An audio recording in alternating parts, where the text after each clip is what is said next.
Hey guys, my name is Bradley. Welcome to my channel, The Portly Gentleman.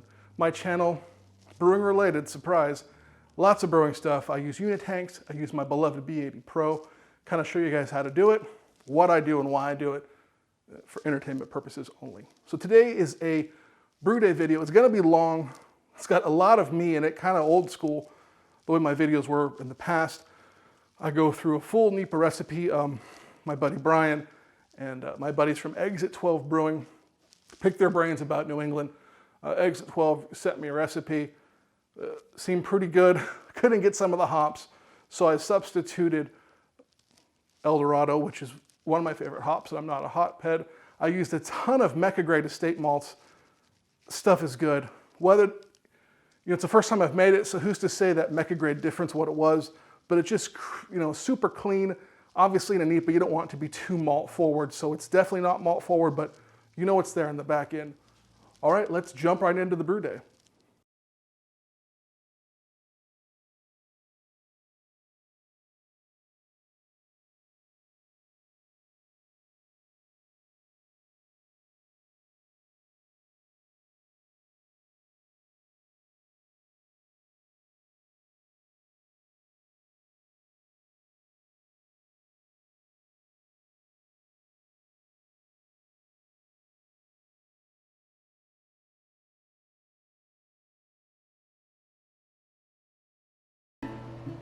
All right, we just finished the 20-minute mash rest.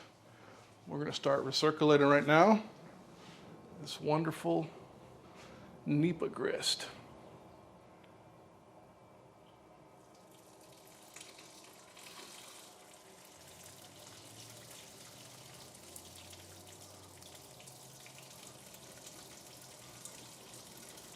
All right, so we're gonna recirculate like this. We're gonna start our timer for 1 hour in just a second. And we'll do 152 degrees for 60 minutes. All right, guys, here we're about halfway through the mash. This Meccagrade estate malt NEPA is just, it smells delicious. Wort looks the color to me. Guys, I don't brew a ton of IPAs. I haven't done a NEPA for at least 2.5 or 3 years. My friends at Exit 12 Brewery, they hooked me up with a recipe and gave me a little bit of guidance. I pretty much bastardized a recipe and used malts I have access to here readily, as well as some hops, but their guidance is definitely appreciated. So anyhow, we're just recirculating. I wanted to call, you guys have maybe seen in some of my other videos, I'll use a manifold or a hose when recirculating. It's because the mash head, it tends to channel right there and kind of channel down through the grain bed. I'm not sure how much that hurts efficiency or if it does anything or not, honestly. I've brewed multiple different ways. I can't make up my mind. If you run it any higher, you're gonna have a channeling around the outside, which isn't as bad, but maybe it's a straighter path down through the bottom of the mash tun. I'm probably overthinking it, but part of this brew day, it's a little bit thicker mash. I'm also trying to, with the stock configuration, to see if I can really detect any difference in anything. As of yet, I've done multiple lagers, the same recipe, different techniques, and I really can't tell if one is better than the other, to be honest. Another thing is, I have my elements limited to 40% power when mashing. I think the factory default is set to 50. I found 40 works great for me based on the batch sizes I'm doing. That's going to depend on just how much wort you're trying to heat. All right, we just started ramping up to mash out temp. This looks and smells just amazing.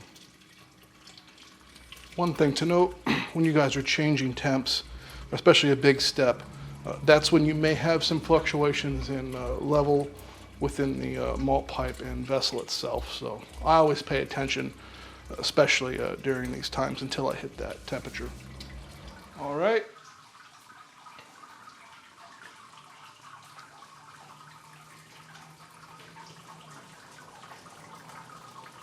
We are sparging away. Quick 9 gallons through this and we'll start ramping for the boil. All right, here we are at the easy dense. About to take a pre-boil gravity measurement. If you guys haven't seen my video going over the Anton Parisi dents, please check it out. I love this instrument. So basically we'll just push the wort through. It doesn't care about temperature. Very slowly.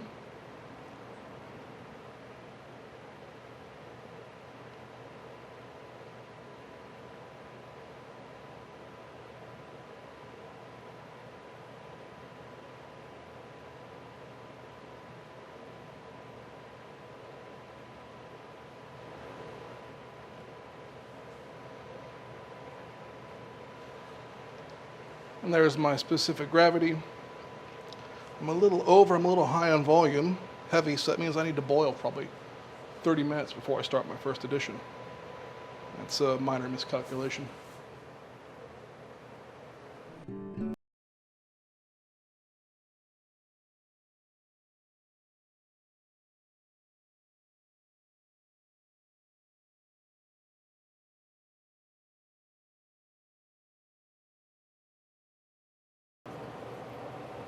There's the boil and the hot break. We'll stir that in. My elements have only been at 80% power this whole time. I find it makes it far easier to clean at the end of the brew day. If you don't need all the horsepower, I suppose don't use it. If you need all the horsepower, then by all means use it. All right, so next we're gonna slide the steam head on. Cut power way back to around 45%.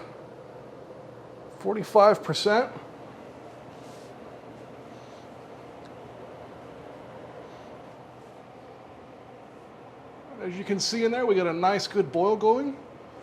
First hop addition at 60 minutes. Timer starting. All right, it's time for the 5-minute addition of Citra. So that goes in. You see with the steam hat on, I have a really nice boil, even at 45% power. Still rolling pretty damn good. All right, it's time to add in yeast nutrient and Irish moss.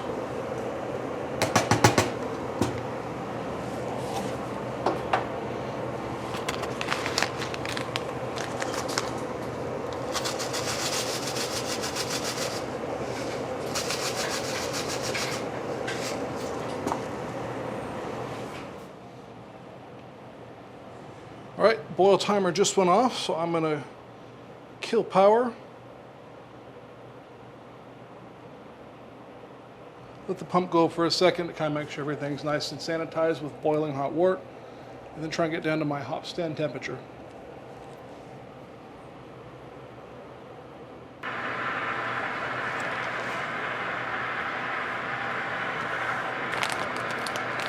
All right, we just reached hop stand temperature. So let's get the hop stand hops in.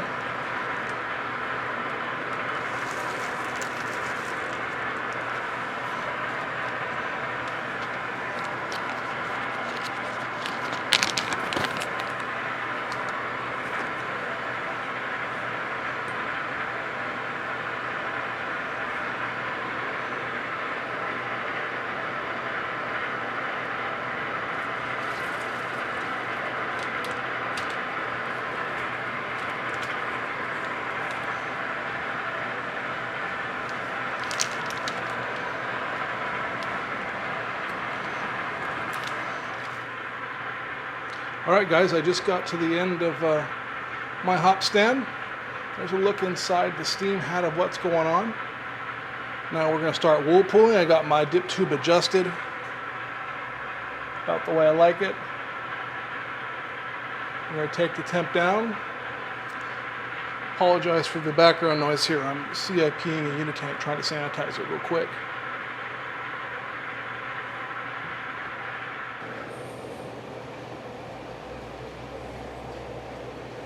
All right, been whirlpooling for a minute.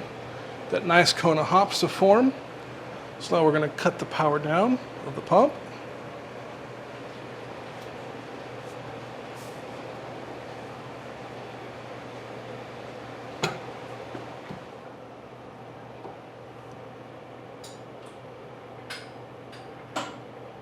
All right, guys, just gradually stepping it down. It's just my whirlpool process. For my full how-to whirlpool video, there'll be a link right up here in the top corner to check out.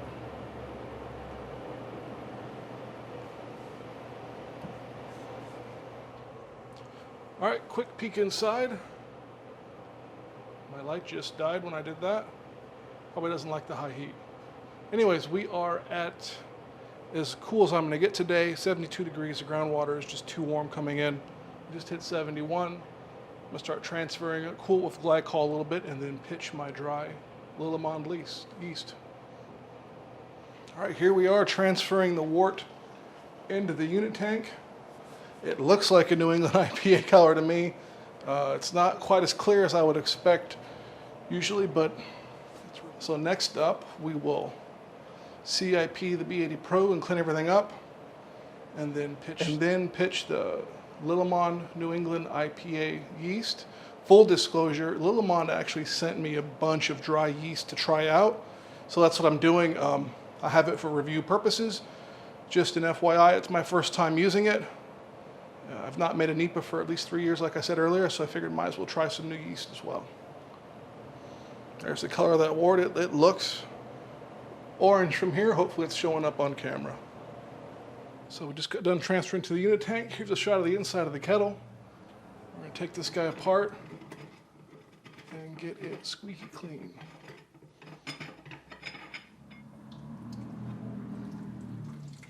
So the first step is just to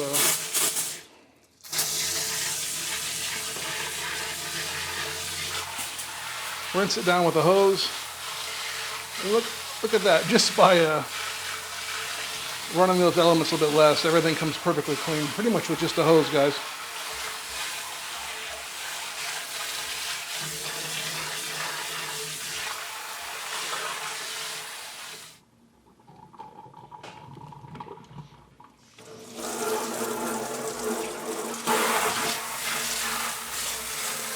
All right, now that it's been hosed out and cleaned up good, it's about time to start the CIP. All right, now that everything's been hooked up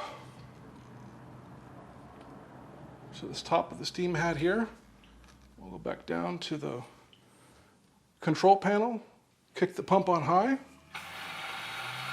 and just like that, we are cleaning in place. Let this go for 10 minutes or less. Run a bunch of PBW through the counterflow chiller and other lines, and rinse it and call it good. All cleaned up, just literally just hosed it off and then toweled it dry once I was done with the CIP. Ran a little tap water through the CIP ball and rinsed everything down, and that's literally how clean it is, that easy. So after I brewed it, fermented it, dry hopped it, some footage, just a simple dry hop, very low oxygen with my unit tank, purged it, and just let it, hops fall in with gravity. I found that this is the best way with a unit tank. There's other ways, people using yeast sprinks and trying to blow it back up through. A big sight glass or a solid piece of stainless, guys, just gravity. Gravity is good, it works. All right, then after that, a few more days of fermenting, I transferred it into kegs. I pushed it through my big filter. I didn't need to. This one I chose to cold crash, just my habit. I didn't crash it super low, but I did drop all the hops out. When I checked inside this filter, guys, there was minimal debris. So maybe that's affected the haze, but it transferred pretty fast, and that's what I wanted. So now it's on to tasting. So there's the beer. A lot of, it's hot here in the brewery or garage. It is just, it's quite hazy still. Slightly clear, or starting to clear. Can't see it, I'm making a mess. But there it is. It's definitely got a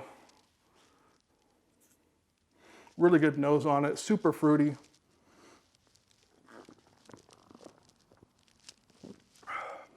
I was thirsty. Refreshing. I think it's somewhere around 6.7%.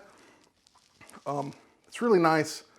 It's actually perfect for my kind of taste, my kind of liking in a NEPA. I think I want to try and dry hop it a little sooner next time to get more of that biotransformation. One thing that really shined in this recipe is the Lallemand New England Ale strain, or Lallemand's NEPA strain. I used that. I pitched in 2 packs in the beginning. You saw the footage, I talked about it. Never used the yeast before. It attenuated pretty quick. They said it might lag. It was going in like 4 or 5 hours. So that's a very tasty beverage. All right, guys, thank you so much for sticking around for this very long brew day. Hope it was useful. Hope it was entertaining. I really appreciate it. So as always, this has been Bradley. Remember, home brewing is good, and I'll see you in the next one real soon.